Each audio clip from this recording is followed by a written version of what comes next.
Actually, do you have access to the link that Marlene shared? Yes. You just open the link to it.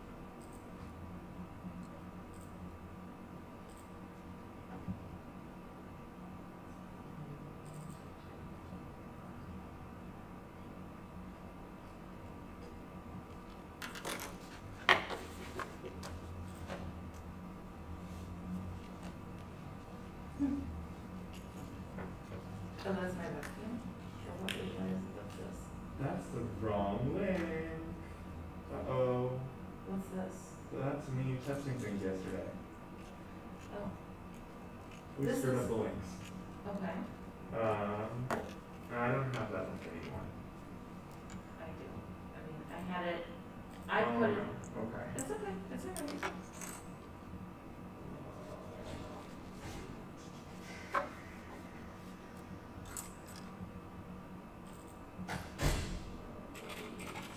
Well, wait, hold on. This is the link. Let's go to this one. Okay. Cause I just put a link in my calendar invite. Ah. So this That's is from wrong. the mock thing that Marlene sent me a while ago. So she just sent this to me. I don't know, did you get a separate document? She didn't send the one that she sent to everybody. Okay. Um, What is the so thing that she sent you? Well, first I'm gonna go make this.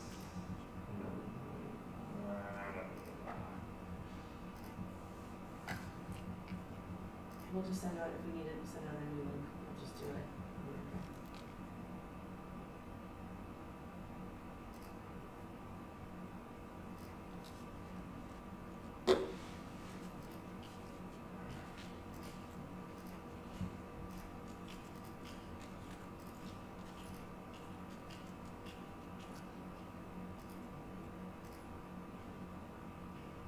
So we're live. I'll message you the link on Teams really quick.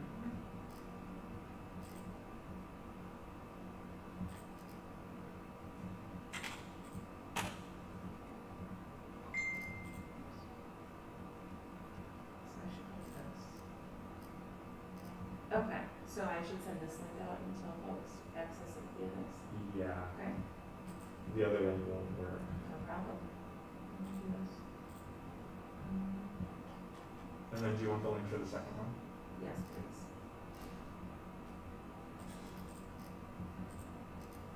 Well, I have free links, but we only need two. Uh, And then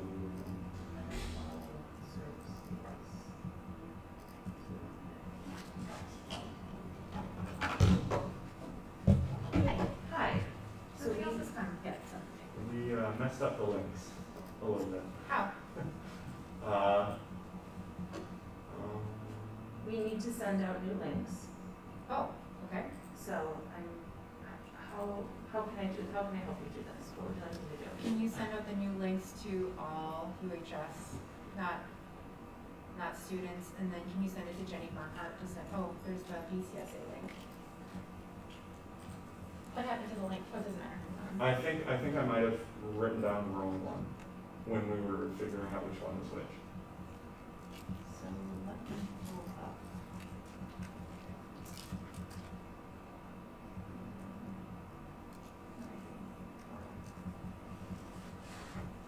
If you could send that email to all Yep. UHS, Yep. that'd be great.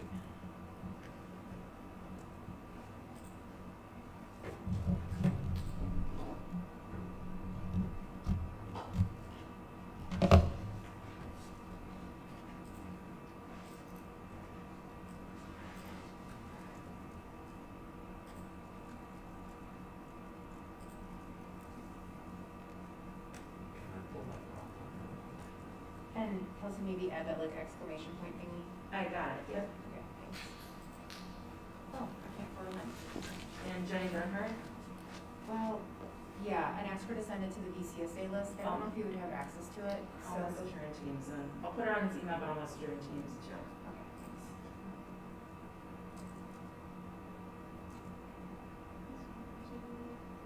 And then I guess update it on the intranet, so folks can take a look at it. then I'll just take a look at my email and see if things come in. Sorry about that, Marlena. We'll figure it out.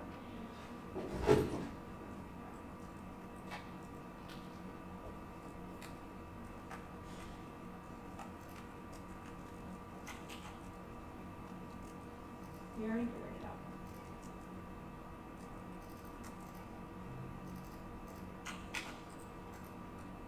And we are learning along the way. Do you mind if I grab that folder, Pam? No. So we grab that folder with you. I put the questions. Oh, you in did, there. okay, thank you. These are some schedules if anybody needs No, those. that's And yours. then- Probably here, don't you, like where you are, is that okay? Okay, yes. Do you mind if I grab an extra schedule? Sign right, right Okay. there. Thank you. Ajay, do you want a schedule? Okay. Just kind of I sit over have here. one. Okay. I'm on my computer. So, Do you have a schedule? Or right here? Yeah. Yeah. How long will we Okay. in between We're our at 10 o'clock and the 11 o'clock. About 10 minutes. Okay, that's long enough.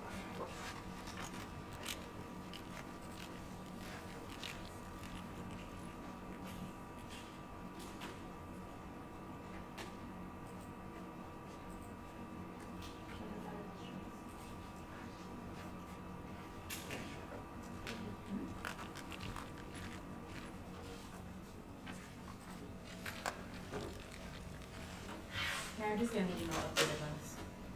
Sorry, Marlena? On the email, I just say updated links. Yep, I've got this up there in all caps. Okay. Do you need me for anything else for the email? I'm just gonna run No. through this real quick. I'm just, spell checking it.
Could you send me that link also? since Absolutely, I I'm will. not UHS. Yes. I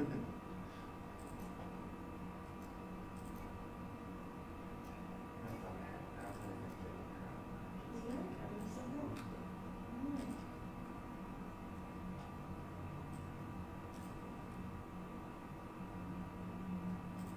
Okay, sent, Ajay. Great, thank you.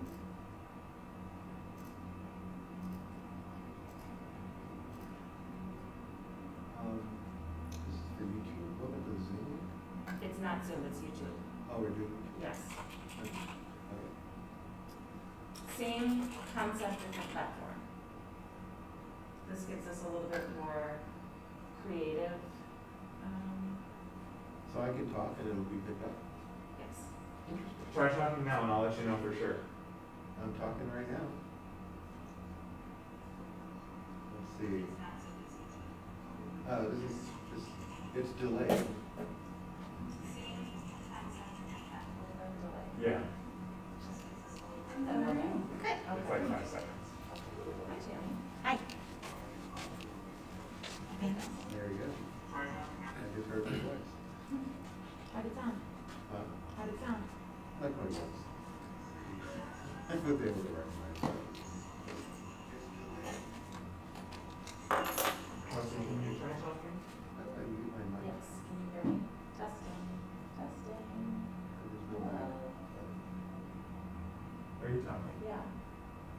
talk as if you're asking the question from chat. I'd like to ask a question from the chat. Okay? I'd like to ask a question from the chat.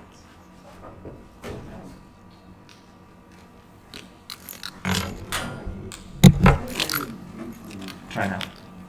Question. Even better. Okay.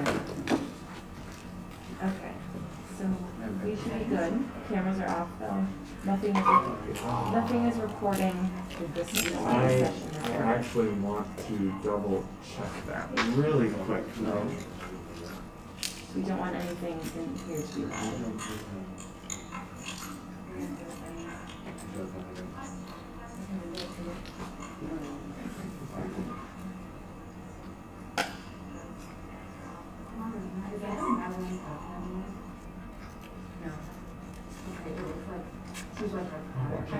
Yeah, I don't know if that's her first one. I don't.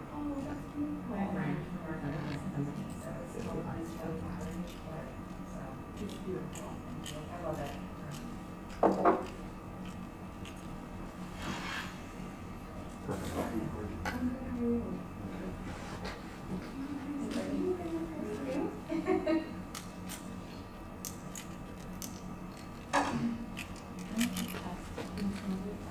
Okay, so camera is not recording. It is off now.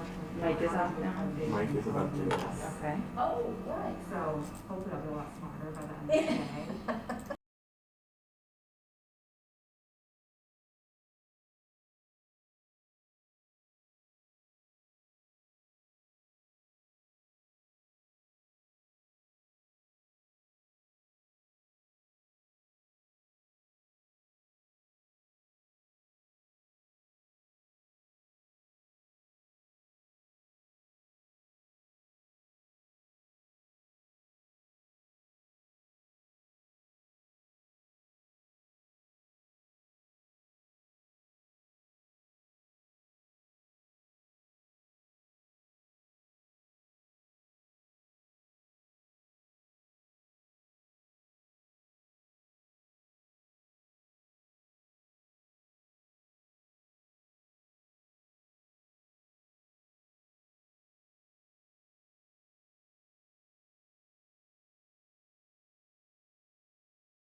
Yeah, she, Who's kind of surprising? is engaged to his lawyer.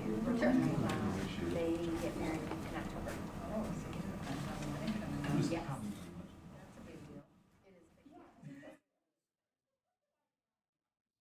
She's actually conceived, right? Yeah, no, but I really like that. I don't know if this is really fun, but I like. I'm so embarrassing. I get it. I like that. All right. If I can get your attention. No, what's her name? Eliza? No. Audio going okay? I hear a little feedback here, but. Oh, Pardon? yeah. They're Leah. starting, they can't access the link, so it's restricted. Restrict. Kelsey, are we okay to go? Maybe one more minute, One more if we can minute? just troubleshoot, thank you. Medical commission. Technology, right? I wonder how many. Did you end up having to use the USB? Oh, it's right there. No, I just. These kind of things.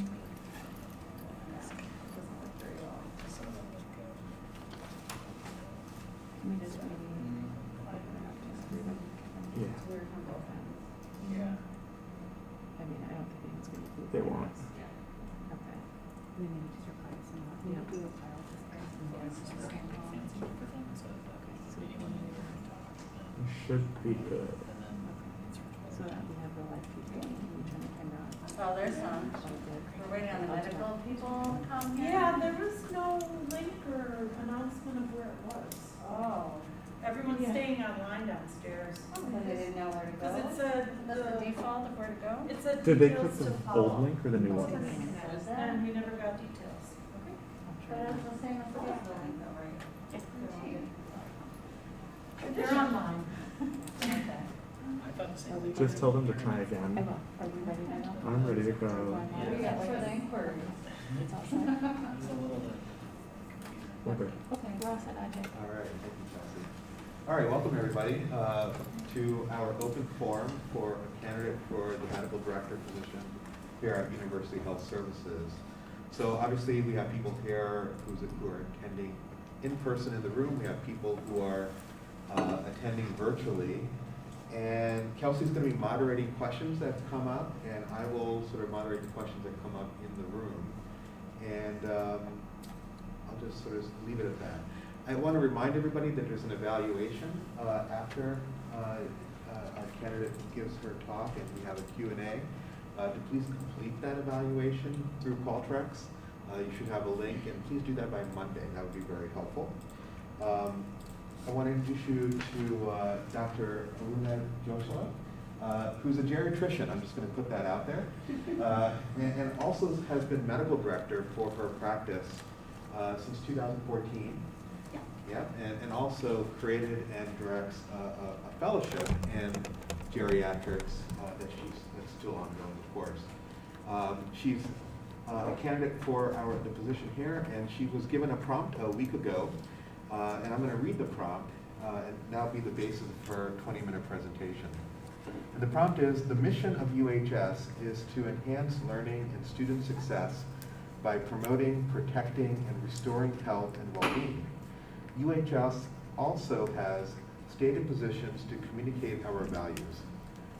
How would you work with UHS Mental Health, UHS Prevention, Recreation and Well-being, and other campus partners to advance our mission and values? Describe your immediate and long-term goals to accomplish this. So you will have 20 minutes, and then we'll follow up with questions and we'll work out the moderation. So thank you very much. Thank you, Dr. Safety.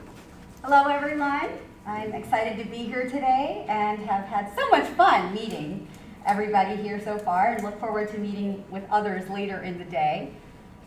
I am Aruna Joshua, and I'm honored to have the opportunity to share with you my incomplete vision for the future of medical services within the University Health Services program, as in its becoming our students' most trusted health partner, if I were so fortunate to become the Director of Medical Services. I said incomplete, you did hear me right, because this is only my vision, and for it to become our vision, I would need to actively collaborate with all of you.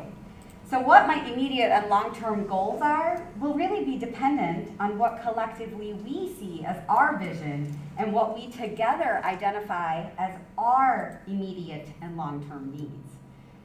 Partnering, I said earlier, I would say multiple middle names today. So partnering is my middle name. And developing relationships with our students, our University Health Services team members, across campus, across the UW system, and the Madison community is how I will live and move in this role. And I hope that you'll be able to see these themes throughout my presentation today.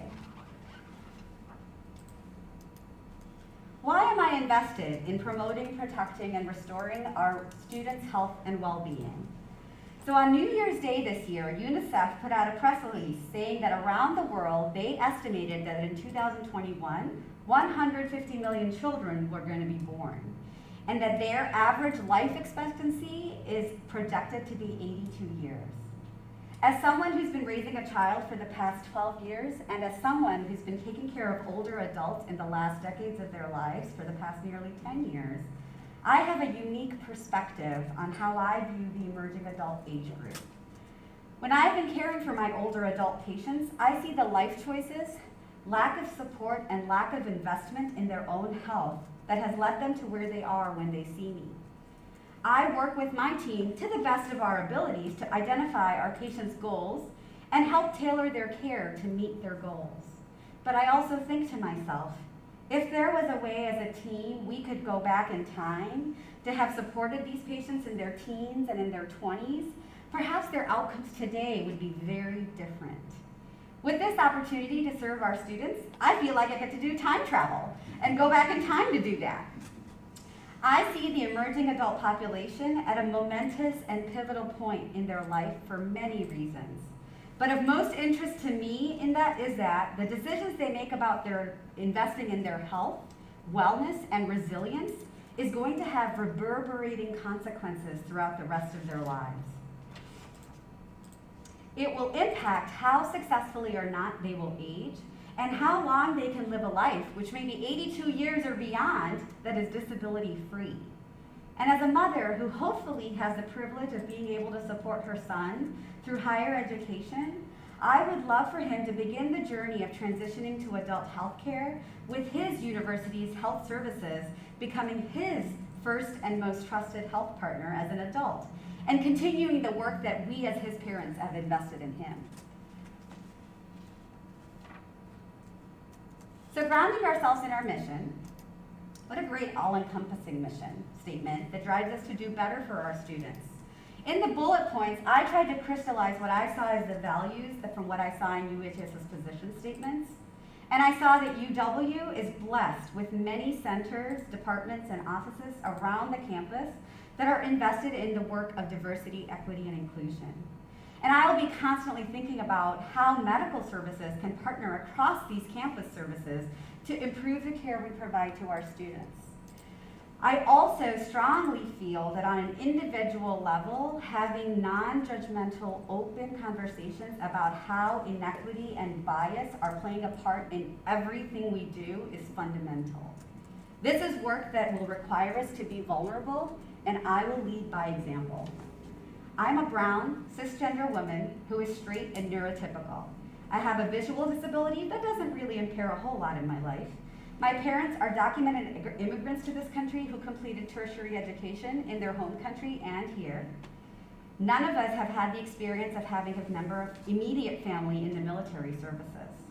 Changing any one or several of these variables would change my life experiences and how I interact with the world.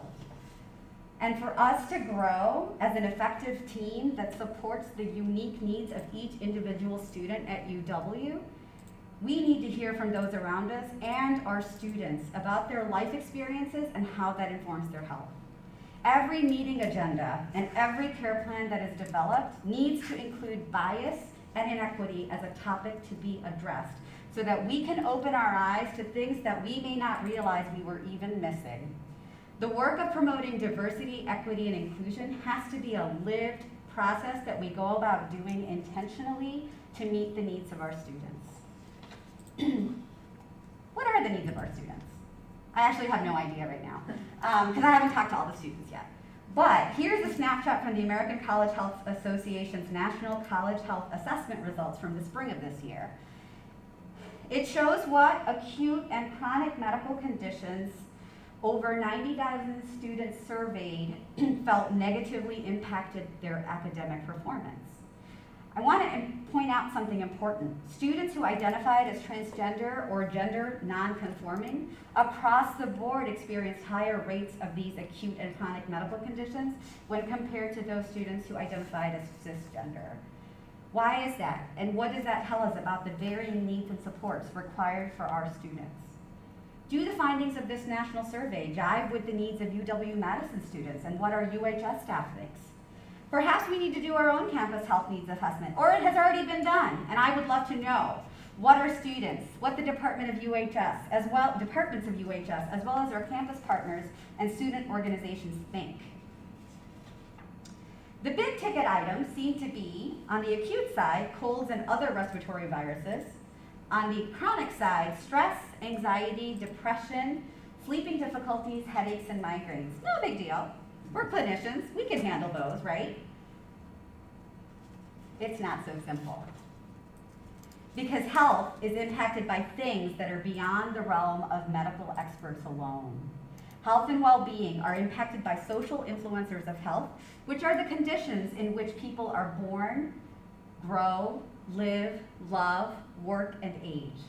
There are factors that affect health that are outside the realm of medicine, and in fact, they're mostly social and economic factors, like early childhood experiences, education, working life, income, living environmental conditions.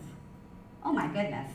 Those things seem bigger than what any one of the department under the University Health Services umbrella can address alone.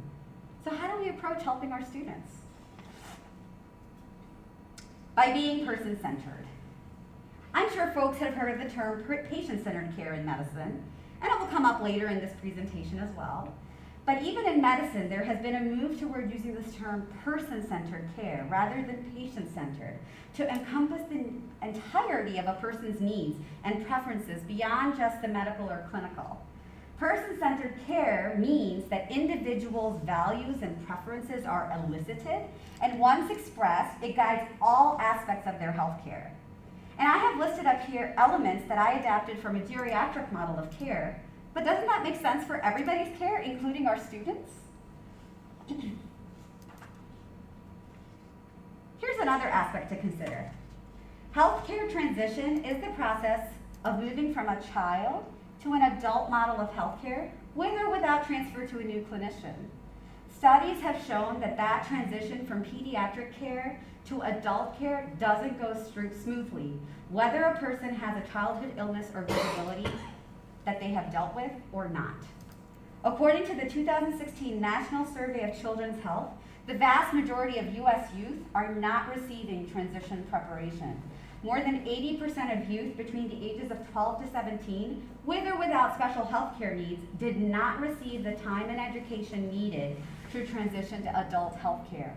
So on top of all of the transitions our newly entering college students are undergoing, they're also coming in unprepared for this healthcare transition.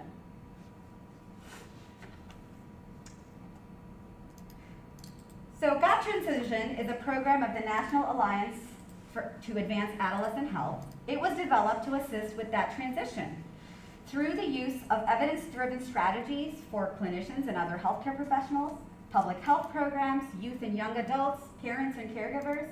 The 2018 Clinical Report on Healthcare Transition from the American Academy of Pediatrics, the American Academy of Family Physicians, and the American College of Physicians called for widespread use of this approach. Could the medical services team utilize this tool and partner with the Center for the First Year Experience in helping to achieve this transition to adult healthcare for our incoming freshmen? Another model of care is one many of you likely have heard, the Patient-Centered Medical Home, or PCMH. The Agency for Healthcare Research and Quality defines a medical home as a model of organizing primary care delivery so as to provide care that is comprehensive, patient-centered or person-centered, and coordinated with services that are accessible where the team is committed to quality and continuous quality improvement. So for both successful utilization of the health transitions tool and the patient-centered medical home model, team-based care is essential. What are the advantages of team-based primary care? Expanded access to care, more effective and efficient delivery of additional services that are essential to providing high-quality care, such as patient education, behavioral health, self-management support, care coordination. There's increased job satisfaction. There's an environment in which all medical and non-medical professionals are encouraged to perform work that is matched to their abilities. The fundamental belief in team-based care is that when practices draw on the expertise of a variety of provider team members, the patient benefits. The patient's care is going to be what they need. So just based on a glance at the organizational chart, not having actually lived with any of you yet, I saw that University Health Services, we already have all the makings we need to make an excellent patient-centered medical home model.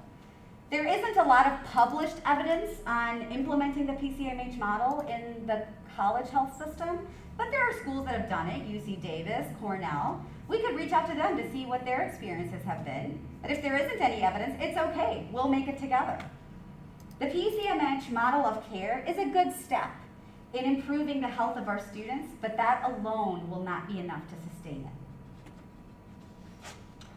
For that, we need the PCMH medical neighborhood model, which consists of the medical home and a constellation of other clinicians providing services to patients within it, along with community and social service organizations and state and local public health agencies. So this neighborhood is not necessarily about co-location or geographically co-locating, but it's about building relationships with all of these people so that they wrap around our students. So again, not being totally familiar with the campus, I looked at organizational charts. I even looked at the list of my search committee members and seeing who was on there, and I built a little model.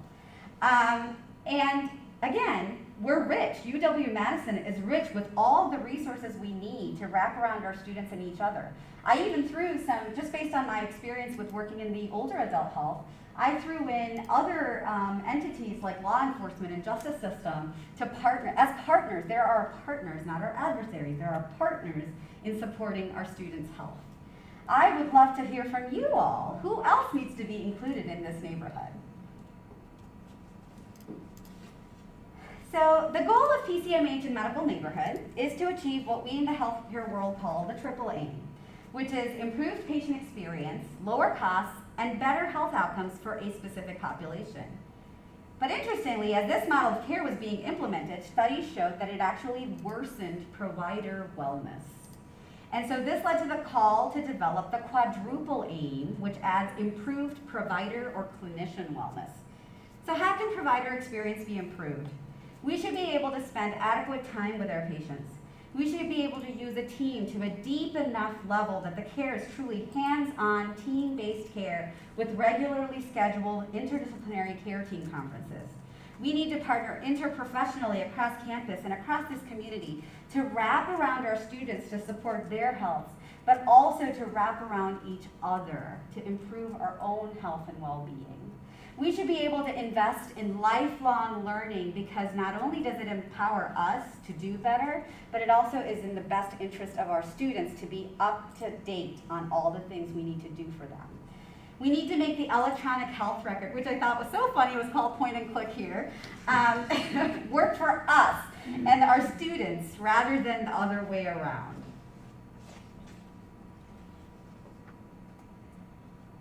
So let me give you an example of why collaborative, and I'm going to use a lot of words in this, but I actually live and experience every single word I'm using in this statement I'm about to make. Let me give you an example of why collaborative, integrated, interdisciplinary, and interprofessional, team-based, person-centered care is so needed. I have a patient who has diabetes. It's out of control. And I couldn't figure out why. Well, turns out they couldn't afford to pay their gas and electric. So their refrigerator wasn't on, and so their insulin couldn't be kept safe. So then we went to their home to see what we could do to support this. And as we walked in, he was was breaking down his furniture and burning it to keep himself warm. It was the winter, Michigan winter. And there wasn't a wood stove or a fireplace in that living room where he was doing the burning. Can you imagine how I, as a physician, am supposed to deal with that? Like, how am I supposed to deal with that? I can't. I can't do it alone. I need a team. I need a community. I need adult protective services. I need whoever else is supposed to turn the gas and electric on. I need all of these people to help me get the insulin into my patients so they can take care of their diabetes. So I hope I made my case about why we need that kind of model of care. So I'm convinced that this model of care isn't just for older adults, it's for all ages. And this is the vision I bring to you today, to build that model of care that will transform college health care. I recognize that developing a medical home model on steroids to support the health needs of 44,000 students of UW-Madison is a journey and a marathon, and it will require us to think big. Medical care is only a very small part of what it takes to keep our students healthy and well, and therefore the medical community needs partnerships with all aspects of our society. Our college student population is not only navigating the ins and outs of higher education, but also emerging into adulthood with their own individualized backgrounds and life experiences. Supporting their success requires that we all work together as a team to help them invest in their physical, emotional, mental, and spiritual health. We will need to create individualized pathways to help them reach their highest potential. Knowing that the social influencers of health are shaped by the distribution of money, power, and resources throughout the local communities, nations, and the world. Knowing that the differences in these conditions lead to health inequities and the unfair and avoidable differences in health status seen within countries and between countries, we not only need to collaborate within UHS and within our UW campus, we will need to engage with our community partners, our schools, our city planners, our public policy makers. We don't individually have the answer to support our students' health and well-being, but we together can come up with solutions. And as we transform our own university community into one that has the culture of collaboratively investing in our students' health, we can partner with other colleges in the state, across the country, and even around the world to do the same. Isn't that the Wisconsin idea? And some final thoughts as I bring this presentation to a close. In preparing myself for this interview, I have been reading a book called Emerging Adulthood by Jeffrey Arnett. In it, Dr. Arnett states that emerging adulthood in America has 5 characteristics, which I've listed there. But of these 5, 2 are particularly exciting to me. The characteristic of self-focus, where obligations to others reach a lifespan low at this point in their life, and the characteristic... It's true. It's okay to be self-centered. And the characteristics of possibilities and optimism, when hopes flourish and people have an unparalleled opportunity to transform their lives. These characteristics are ultimately why this work of helping our students invest in their own health will be so successful. Our students are naturally inclined toward taking care of themselves, and we can be their partners along the way. I also see it as an amazing responsibility and an awesome opportunity that we get to not only teach our students how to maintain, restore, and promote health and wellness, but to also have a long-term, far-reaching impact on how this generation of students will age and ultimately change society's perspectives on what aging looks like. So hoping that I have the opportunity to travel this journey with you, I bring my presentation to a close. I have some references listed, and I'm happy to take any questions you might have.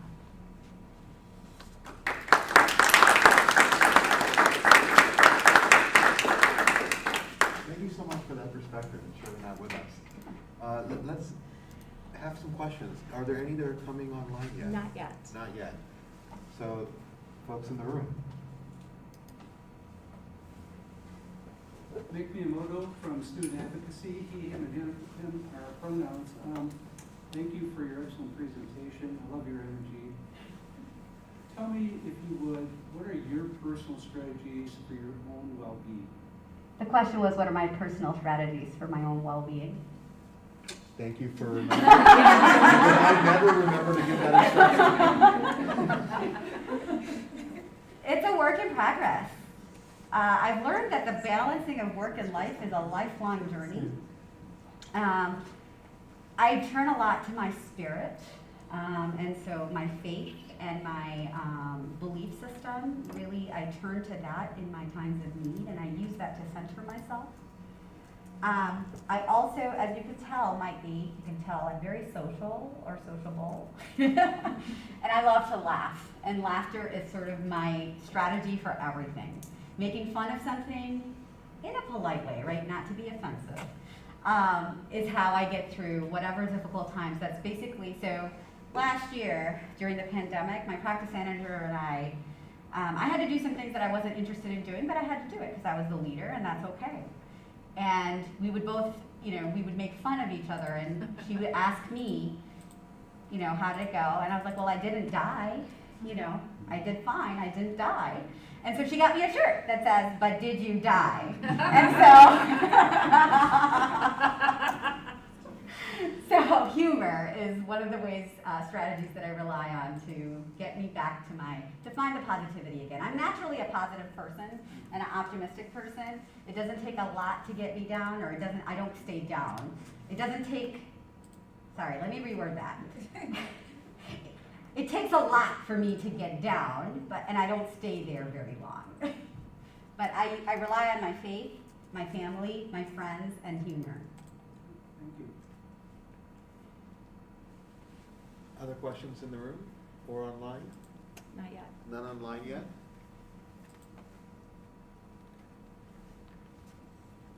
And you're also welcome to make a comment and she can react to that. You don't have to end with a question mark. I stunned everybody into silence, like I said the first time I met you all. Just kidding.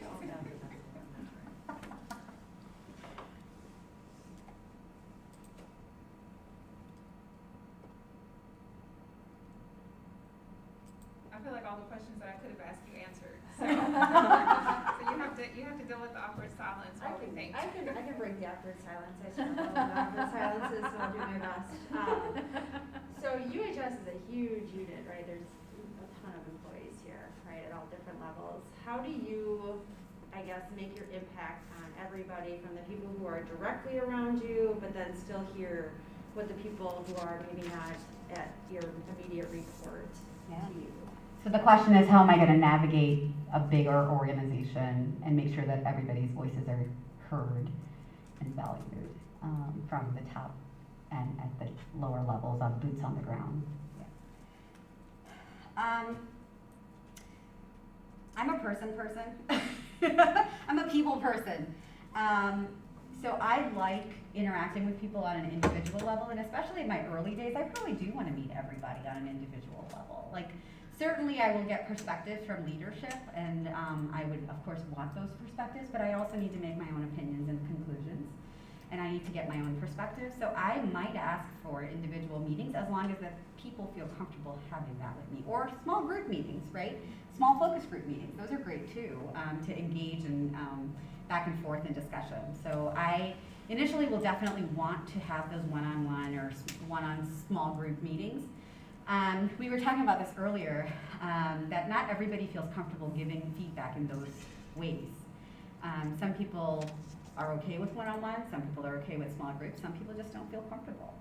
And I think one of the things that I have to make sure is that people don't have any fear of retaliation when they give any feedback. And that's very important to me. That's something I feel very strongly about, that if you're afraid to tell me what you really feel, then there's something wrong with what I'm doing. And so I would want to work with whoever is already there, who know the pulse of the programs and the pulse of people, to figure out what is the best way for me to connect with folks and get feedback, whether it's verbal or written, so that ultimately all we're trying to do is promote student health. And so what is in service of them? It's not about me, it's not about the executive director, it's not about the medical assistant. It's about all of us so that we can serve our students better. And so I hope that that's the tone and culture that I get to help create as I do that. So it'll have to be varied responses for varied people. Thank you. I also didn't follow protocol. I am Erin Clark. I'm an athletic trainer. I follow recreation and well-being, but we have close ties to University Health Services, obviously. So. Thank you. I've broken protocol a couple of times today, no worries. The online questions are starting to come in. Our Great. first one is from Amanda Jobab, who is our Director of Prevention. She asks, what primary roles do you think a medical director plays in promoting population health equity within a campus like UW-Madison? Of course you have to ask me the question. That's very tough. I think, and I was sharing this with different people throughout the day, that the medical director of medical services isn't really limited to the medical world. And I don't believe that we should be limited to the clinical world, that we, as I mentioned, more things than medical issues are what is impacting our students' health. So I, as medical director, must be able to interact with everybody that's impacting my students' health. If I have to be successful as a physician, if there are metrics that I'm supposed to be reaching as a physician provider, or our providers within the medical services world are meeting, but the impact is being, you know, the impact of what we do is only a little bit, and there's other things that are impacting that, then I need to partner with all those people because I need my team to be successful and my patients to be successful. So I will do whatever it takes and partner with whoever I need to and talk to whoever I need to make that happen. So well, I'm a very extroverted person. You can all see that. And so I'm going to be out there. Thank you. We have another one Yep. from Jenny Damask, who works in our prevention unit. She asks, alcohol misuse is a large public health concern on our campus. Now that COVID restrictions have changed, we could see the number of students who misuse alcohol going up. What role do you see UHS and the UHS medical team taking in helping to create a safe environment that supports non-drinkers, students in recovery, and low-risk drinkers, as well as those students who are misusing or abusing alcohol? Great question. So I just learned that Wisconsin, in the state of Wisconsin, any kid can drink as long as they're with their parents. There's no age limit on that. What? Shocking. So that's a different culture. And so I understand that there's a certain cultural comfort with the use of alcohol. And so when there's culture that you have to sort of, community culture, not just college campus culture, community culture that impacts what's going to happen, you have to tread cautiously because you don't want to hurt people's sentiments and beliefs and how they live their lives. But we also have to partner then with more than just UHS and more than just UW campus. We have to partner with the community, and that could be bars and taverns. That could be the people who work in recovery. That could be the people who work in substance abuse, or that's not the right term anymore. It's escaping me right now. But in misuse disorders. So we need to partner with a larger group than just what's on campus, because our students aren't just limited on campus, they're everywhere. And so we need to partner with whoever is going to touch them in that space. There's two more. Should I keep going? Yep. Unless there's Or any in unless there's here? anyone else in the room? Yeah, please. Let's do Okay. the one on it. This question is from Alicia Bosher in medical. She asks, what drew you to this position? I think you did a great job transferring your experience from geriatrics to college age, but I'm curious whether this new demographic is exciting to you. 100%. Being on a college campus was the most exciting time of my life, and I get to be on it again with a sense of purpose, with knowing who I am, which I didn't when I was on it the first time. And so now, with that same passion and energy and purpose, I get to partner with all the things that made life so exciting when I was 17, make my life exciting again now, to be able to meet the purpose with all of those partnerships. So that's what's exciting to me. I also like to make medical care fun, and I feel like I can do that with our college students. I mean, I've done it with my older adults, and so, you know, social media use, and you know, I have some familiarity with that. I've done some things on Twitter and some things on Instagram. I tried to Snapchat, but I'm not there yet. But I think using those media platforms to be able to give tidbits of information on health and make it fun, that sounds exciting to me.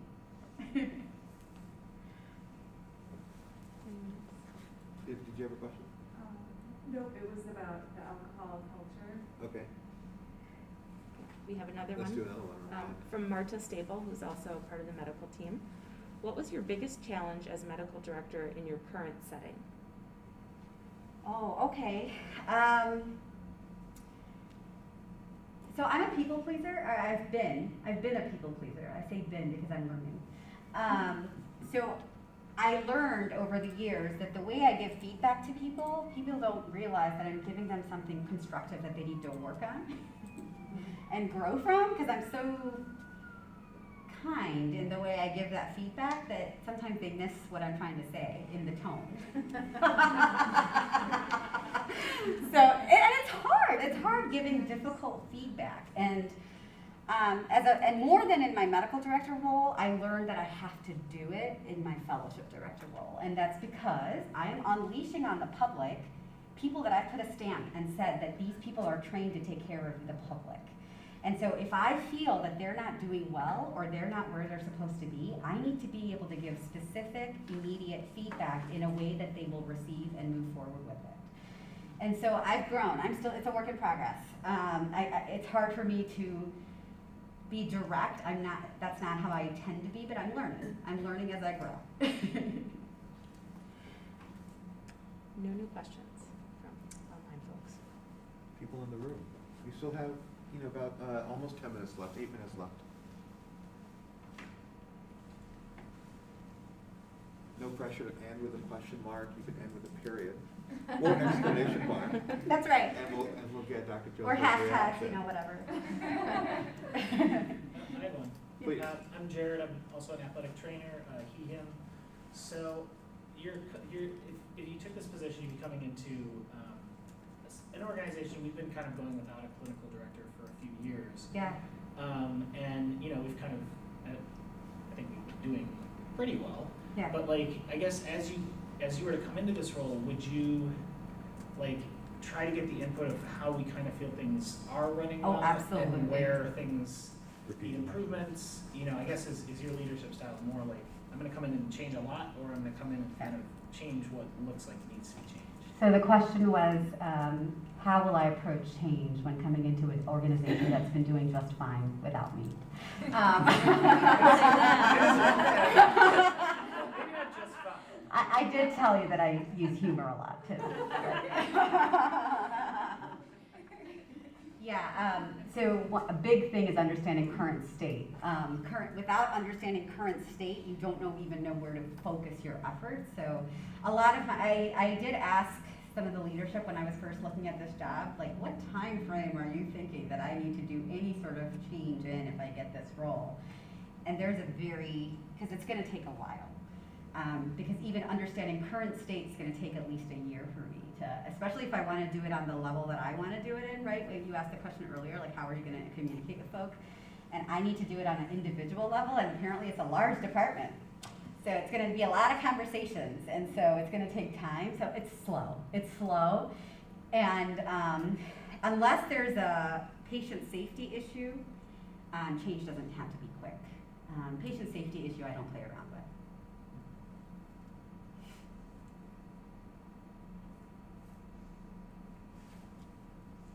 Okay, I do have a comment I want to make. Oh, sorry, go ahead. I'll make it afterwards. Megan Frassi with Physician Assistant in Primary Care. You mentioned in your presentation something about the electronic health record and how that needs to work for clinicians. Yep. As medical director, what role do you feel like you would play in technology and informatics? A big one. The question was, as a medical director, what is my role in improving the electronic health record or doing anything with the electronic health record? So throughout my career, I have been the physician champion and trainer even on my most recent stint. So I've been through 4 or 5 different EHR systems, and the most recent one was Epic, and I was a specialist trainer for that for my team. And so I lean into the EHR. I don't shy away from it because can you imagine, when I first came to my practice that I'm in now, we started doing integrated, collaborative, team-based care with paper charts. So I'd be walking around, dropping them, all the papers would fly out, and so EHRs are the best way to do collaborative, integrated, team-based care to a point. There still needs to be communication and collaboration in a personal way. So I would be very much involved in any kind of EHR initiative. And the only other way is, I mean, if I'm not directly involved and I don't actually use the PNC point click, I love that name, system myself, then I won't even know what the pain points are, so I need to pay attention to it on a very personal level too. Yeah. And you had a comment or a question? Yeah, so in my practice, we think big. We think big, we never say no to ourselves. And we came up with a hashtag, World Domination Geriatrics. That's how we operate. So I would love your input on what our hashtag is going to be if I were to come here. Think big, okay guys? Think big. I think the title of your talk kind of encompassed that. It's like a mission statement as well. UW-Madison students' most trusted health partner. It's pretty good.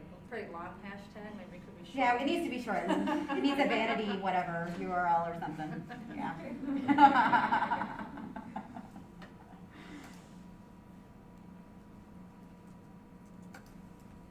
So, just a comment, maybe a question. First of all, I don't know if I use hashtags right or not, so. No clue, I just do it once in a while. I have a feeling I'm missing something. So you share with us how you work and how you think, and how you do self-care. What do you do for fun? Everything. I could do anything and everything. No, I love to read, and I've been doing that a lot more lately. I've started exploring more outdoorsy stuff. Being in Michigan, right? You need to be at the lakes. We need to be you're near the lake, and so go on a lot of hikes and walks, and I picked up cycling a little bit. I love. My husband's a great cook, and so I love eating his food. And I just have varied interests, and at different times, different things will strike me. So at the beginning of the pandemic, I was really into like aromatherapy and mixing my own lotions and body scrubs and things like that. And then 6 months later, I was into mixology. I don't know why, but so instead of mixing my own aromatherapy and scrubs, I started mixing drinks. But so I vary. I am currently looking into learning the piano because I haven't. That's been one of my bucket list things. I want to play the Fey-Elise on the piano. So that's coming down. I love learning languages. I speak several, and I'd like to learn more.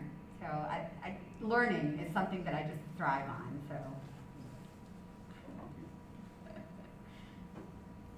Sorry, I didn't repeat the question on that one. It was, what was my interest? What do I like to do for fun? We have one more online question. Yeah, Time. and we'll make this the last question, I think. Okay. Another question from Alicia. As far as you understand, would you be working directly with patients on a regular basis? And does this seem essential in your role as medical director? It is essential. Because if I don't interact with the patients on an immediate day-to-day, on an immediate level, then I don't understand pain points. As far as the percentage of it compared to other tasks, given the nature of the position, it may not be as significant a role in doing clinical care directly.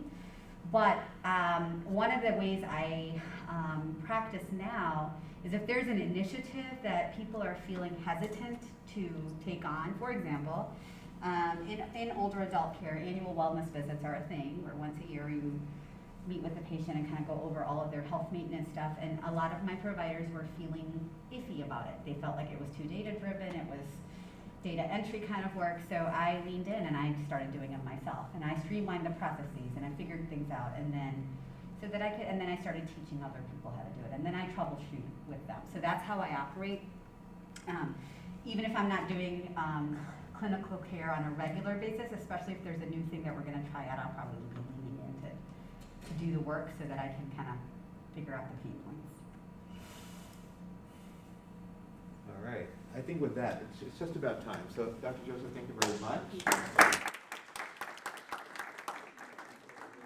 Engaging 45 minutes, we really appreciate that. Everybody, please complete the evaluation. You should have the link. It's a Qualtrics evaluation, and that would be very helpful for us, so thank you. Thank and you. You'll have another rest of the busy day. So we'll get you to your next place.